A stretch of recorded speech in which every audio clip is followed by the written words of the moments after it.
welcome back to 237. Back with another review. Now, this is a film that I actually watched somewhat recently, about 2 months ago, during the transitional period from the apartment to here. I was going to review it then, but the store that I go to actually has had it forever. Been meaning to pick it up. I never did. I went to go pick it up recently, like the other day, and they didn't have it. Luckily, it's still on Hulu, so I was able to rewatch it. Because I really did want to rewatch it again, because this is a film I was, fair enough to say, I was blown away by. I mean, it was put up by IFC, which if you watch my channel, you know I'm a huge fan of IFC. IFC Midnight, and A24 are my favorite companies, especially for modern recent horror. Which I guess technically this is more of a thriller, but it does have some horror aspects. And I also mentioned this recently in my review for Magic from 1978 with Anthony Hopkins, about how, I'm a huge sucker for movies that, and I love movies that could take something that we've seen done supernatural, or is usually done in a supernatural way, like Magic is the ventriloquist dummy. We've seen dummies and dolls come to life by various supernatural means, but that's just a guy's psychological split personality and obsession. And like this film, which revolves around a videotape, we've seen how that goes with it being haunted or supernatural or whatever. And I like it when it's just an obsession. It's, a character study about someone just going down this dark path, and no supernatural elements whatsoever. It kind of plays with it at one point towards the end, but it's not supernatural. Almost 3 minutes in. It's a film from 2020, and it is Rent-A-Pal. Now, Rent-A-Pal is, I see it on Hulu, and I was like, well, that sounds kind of interesting. And I was worried that it was gonna go like a haunted route, or like a possession type route in a way. But it feels like, a movie like Magic, where it's just someone's who might already be disturbed to some extent, their loneliness and their just crazy obsession with this object, in this case videotape, just taking them to a breaking point, along with everything else in his life. It also reminds me of like what started out as a trilogy, Man in the Room, which was Taxi Driver, American Gigolo, and Bad Lieutenant. It has since kind of become like a thriller subgenre, with people paying tribute or homage to them. You get films like 1 Hour Photo, which I'll most likely be reviewing at some point.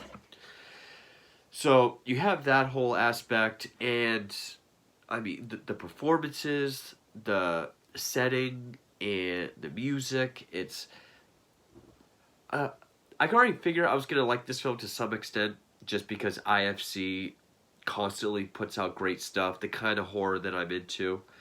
But I didn't expect it to be this good, and I would definitely say it's one of my favorite films, certainly horror films, thriller horror, of the 2020s, which it came out on September 11th, 2020. Now, before I get too far, it was written, directed, and produced by John Stevenson. There's a long list of producers, one of which is Brian Landis Folkens, who also plays our lead, David. Cast also includes Will Wheaton, who,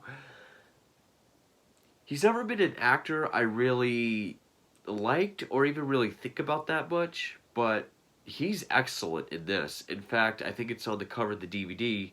RogerEbert.com says Will Wheaton plays the scariest villain of the year or whatever. And it's very true. And it takes a very compelling story and a very strong performance to play not only a strong enough villain, but a villain that technically isn't really there. I mean, his whole performance we're seeing through a TV. So that alone is very interesting. Also, uh, Amy Rutledge, who plays Lisa, the uh, romantic interest of David. Kathleen Brady, who plays David's mother.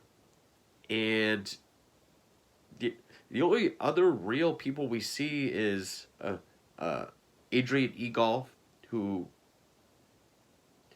plays a receptionist at this dating service that David uses, and Josh Stone, who plays a cameraman. Now, it takes place in 1990, and what I like about this is it doesn't go out of its way to really play off 1990. The only thing we really see is there's a guy wearing a Bush and Reagan 84 shirt. Other than that, it's just the whole idea of people still use VHS, VCR, and the opening credits is like up close, so it's like a pixelated old tube TV in the inside of a VCR and how it works. Like when David puts a tape in, we see how the VCR works and everything.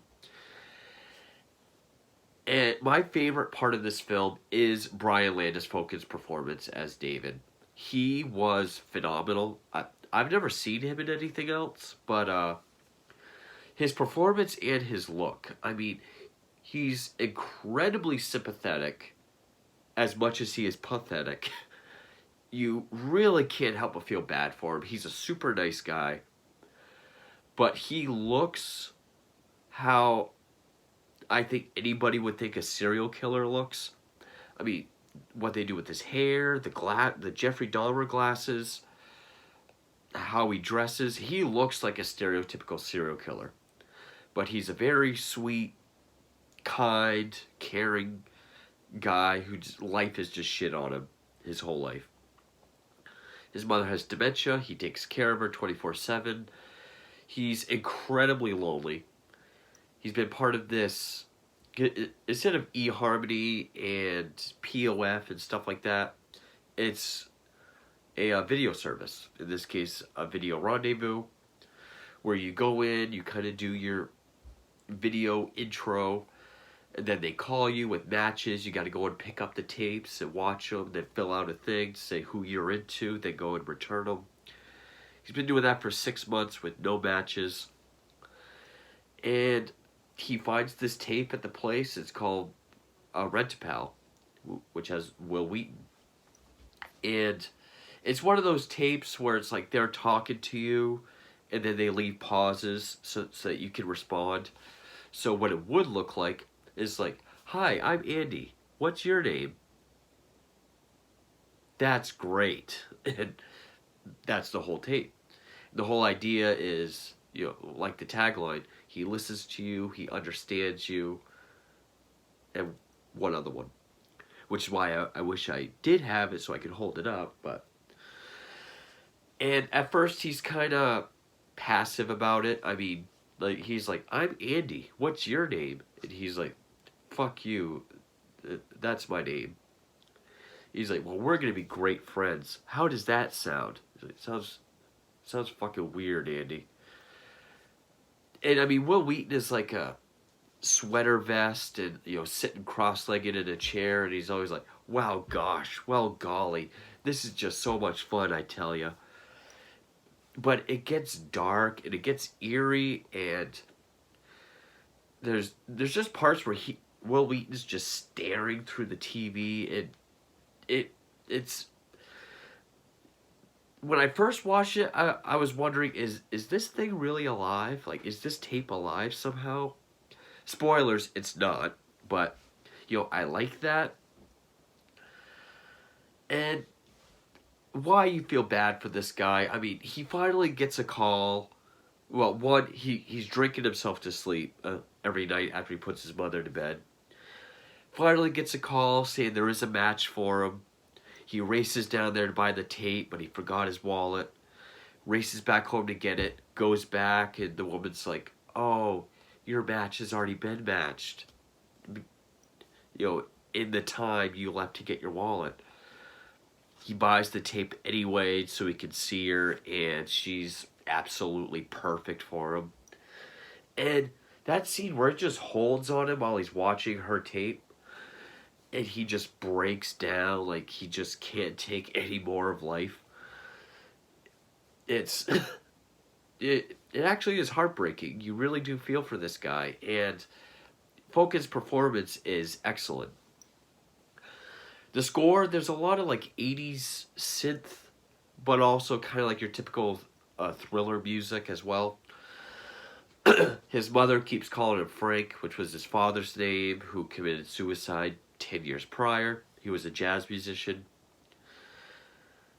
But then he starts trying Andy more, and he kind of lets loose and tries it, and he gets sucked in.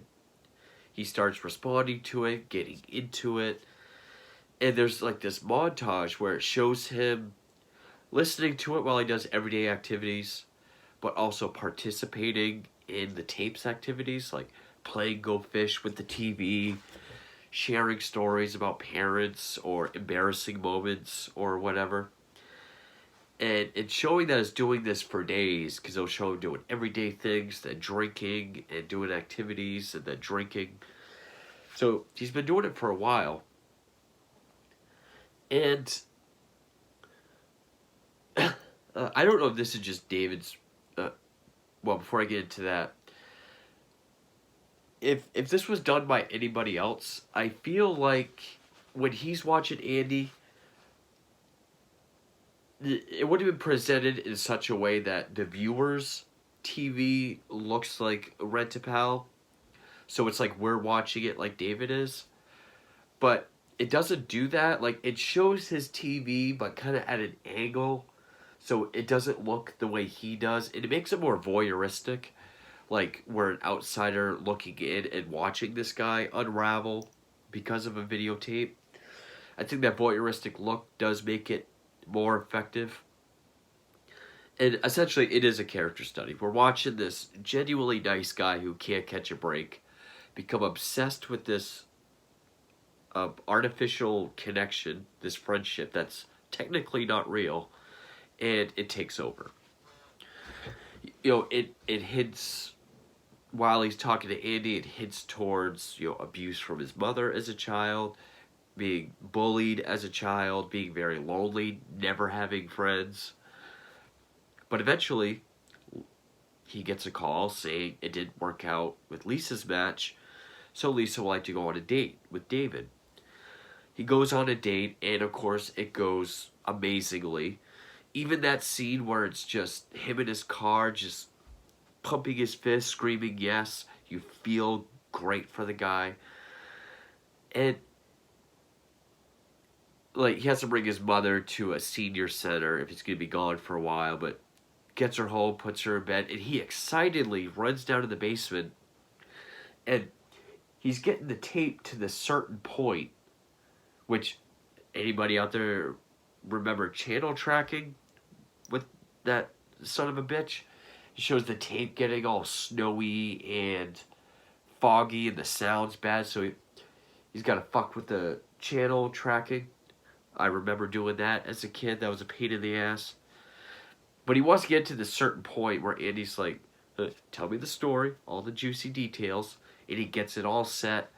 And then he gets back on the couch, and he's like, Andy, it was great. Tells him all about the date. And then this is, I don't know if this is part of the tape, or if David's psyche is already starting to, like, link with the tape and just project his feelings, or just what he expects other people to feel and say based on his experience. Because as David's explaining his date, Will Wheaton's like, oh, I get it. And he's very passive aggressive, like, oh no, that's great. I mean, she must really be something.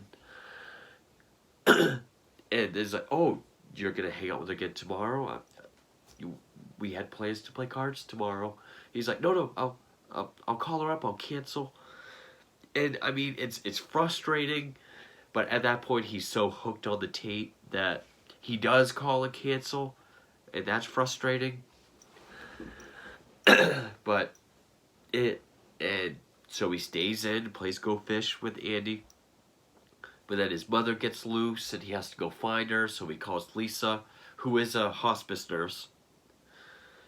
They find her, they put her to bed, and then they're downstairs. And this is the point where I thought, okay, is Will Wheaton some kind of entity that can become part of someone's life and see them through the TV? Or, is it like this tape where he's in the TV but he can react to what's going on? Because him and Lisa are, start kissing, getting into it. And he sits on the remote and it turns on, and you still see Will Wheaton. Not as much as when he's explained in the date, but more so, and with the music, it makes it super intense. Will Wheaton is just...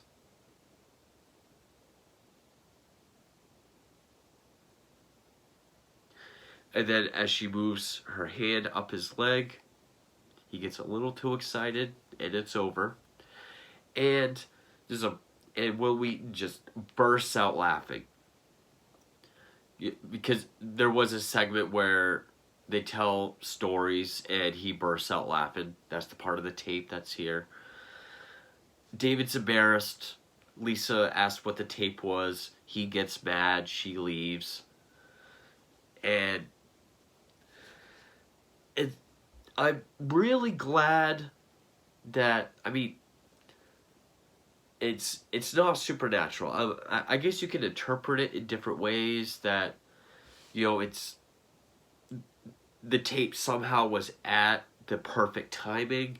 But then there's some things I'm like, I can't imagine a Rent-A-Pal tape putting this on there when they're sharing sort of sexual history, and Will Wheaton's telling the story like, she's got great, and she starts sliding me, and she's yelling like, fuck me, fuck. I'm like, wow, this is... Because as Will Wheaton is explained in this date, we see David starts to handle himself. And so I don't know if it's just David's imagination going along with it, because I do find it hard to believe that there is a tape out there, like a Tony Robbins artificial friend tape, that would get this graphic.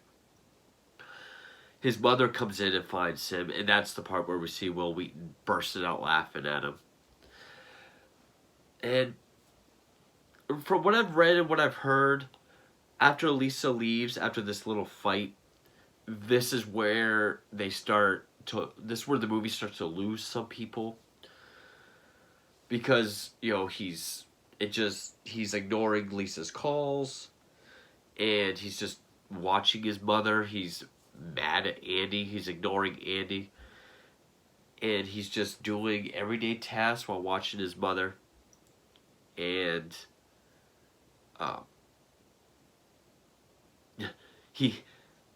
there is a part of the tape where Andy takes a camera. He's like, we gotta take a photo.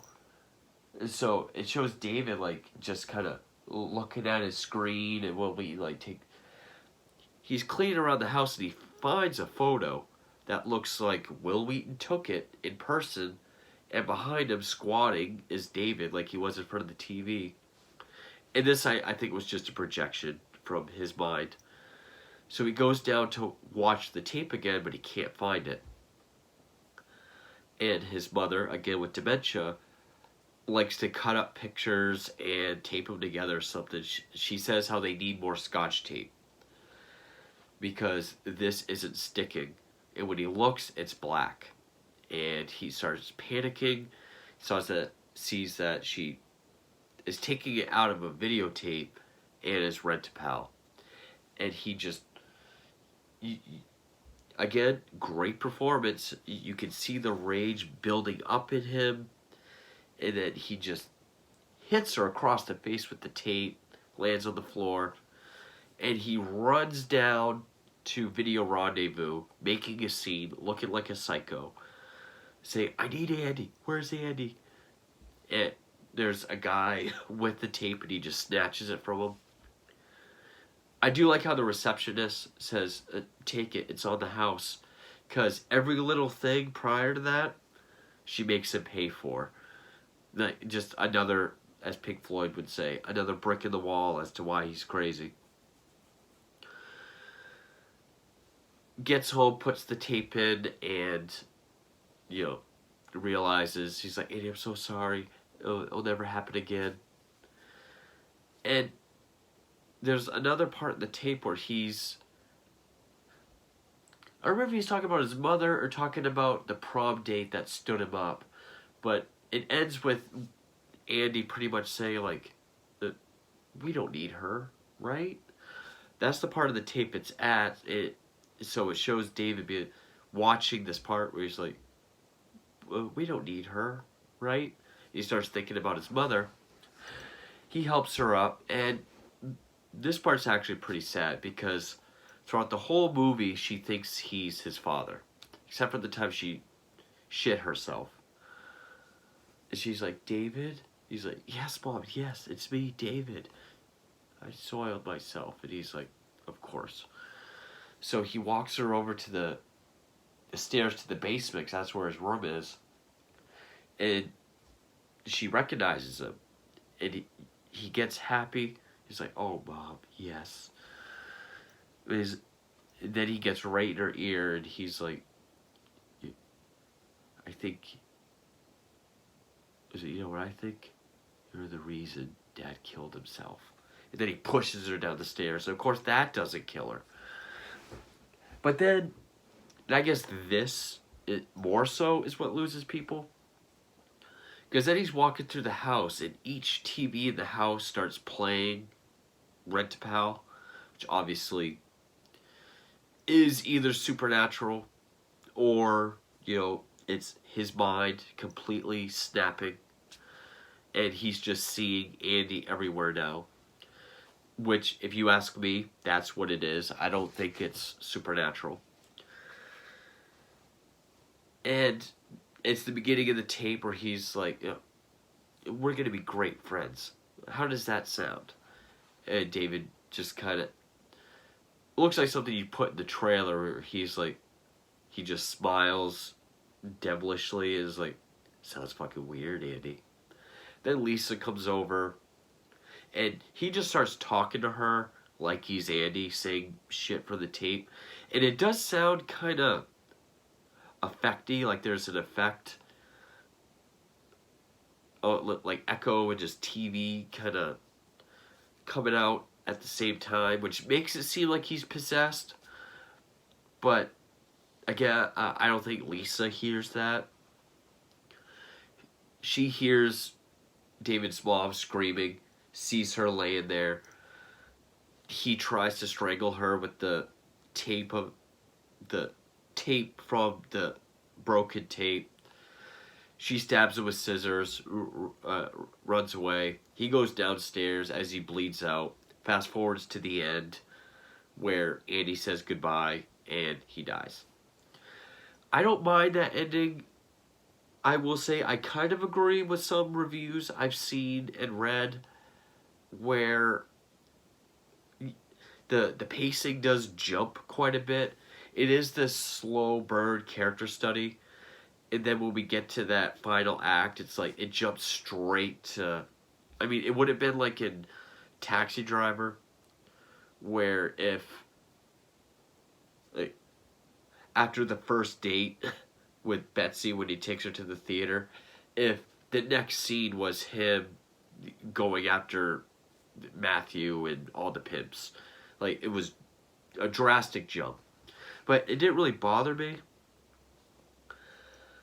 Uh, and it again, if this was made by anybody else, like Blumhouse, let's just say it's a Blumhouse film, the tape is haunted, or it's some sort of entity that can see into your life and see into your world through the TV. It would have been like the tape in Beyond the Gates, which yes is I believe an IFC film. I have reviewed that. or it would have been haunted somehow, and Lisa would have had to look into the origins of the tape, figure out who Andy is, what the production company is, and find the last person to watch it and how they got rid of it, and go through to save David. And I'm glad it didn't do that. It didn't need to do that. We didn't need to get into who Andy is or what this company is. It actually makes it creepier. It makes it a little bit scarier knowing that there's just this off-putting weirdo named Andy that just made a tape, and we don't know anything about him outside of what we see. So I'm glad we did get an origin of the tape and how to snap out of it. Because I think that would have killed the whole buildup of the character study. It really is just about this guy who has just been so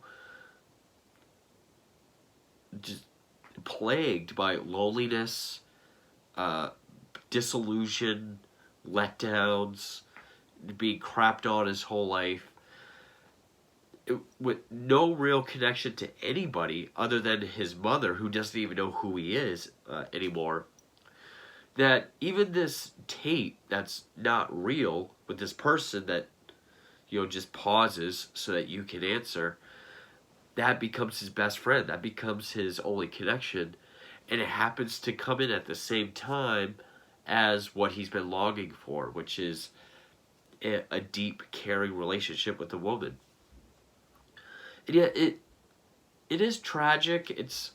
You definitely feel bad for him, even when he snaps and kills his mother and tries to kill his potential girlfriend who's very into him. It's not like Taxi Driver where he becomes like an anti-hero, or say 1 Hour Photo where he just snaps. He's trying to kind of do the right thing, but in a very twisted way. And 1 Hour Photo, he's very sympathetic as well, but here this just feels like more of a tragedy of what loneliness can do to somebody.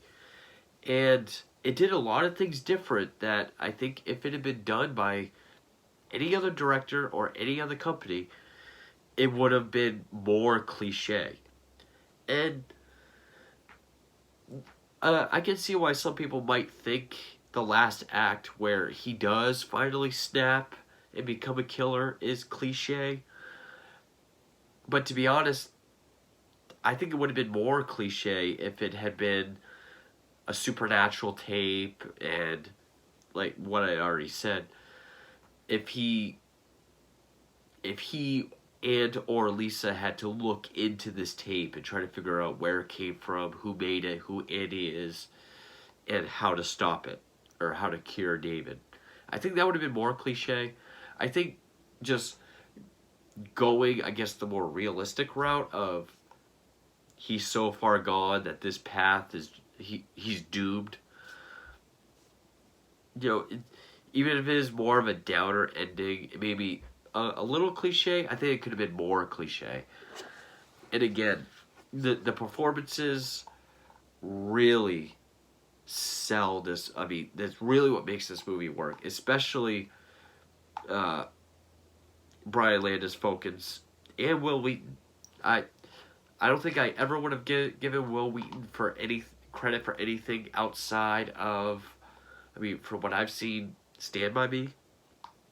I know he's kind of a questionable person outside of acting as well. I don't really know about that, but he is chilling in this. There is something off and unsettling, weird, creepy, just about like that perfectly dressed sweater vest, comb over, like how he sits properly, but also like those scenes where the TV comes on, it is as if he's staring very angrily at David.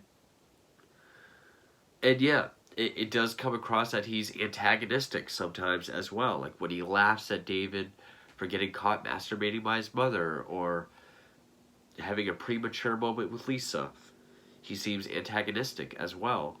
And I think it's a very unique kind of villain because technically he's not a real villain. He's there, but ultimately he's just how David sees him.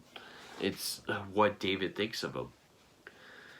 And I thought it was a very great story to see this guy kind of torn between true love and this artificial friend he found, because he found both while he was just at his most bottom of being lonely.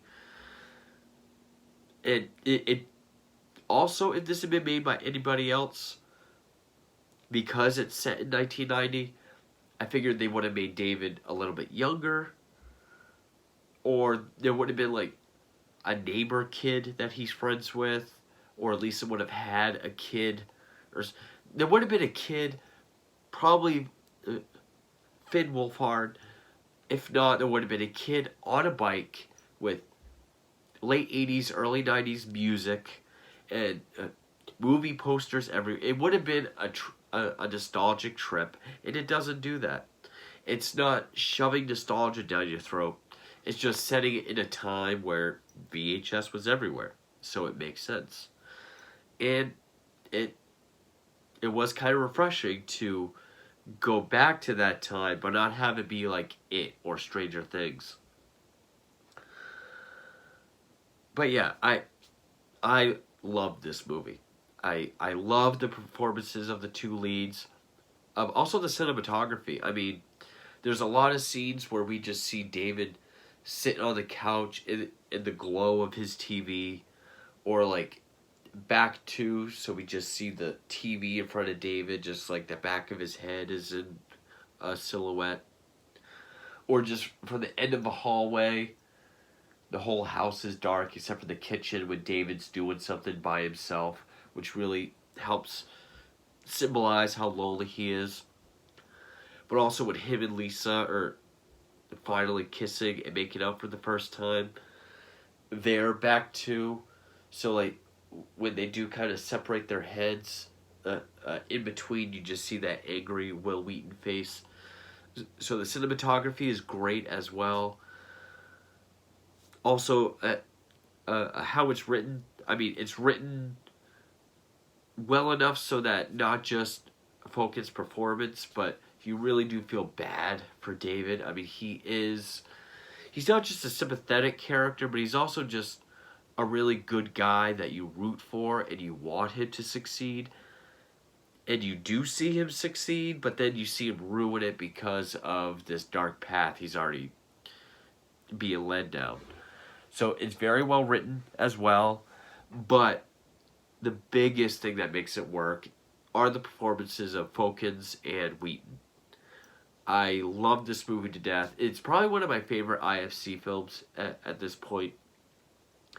I know it got mixed reviews, but I'm a huge sucker for these darker, more psychological character studies, but also just for things that we've seen in other movies that have been supernatural, whether it be demonic or ghosts or voodoo or curse or whatever, and just having it all be a figment of the main character's psyche.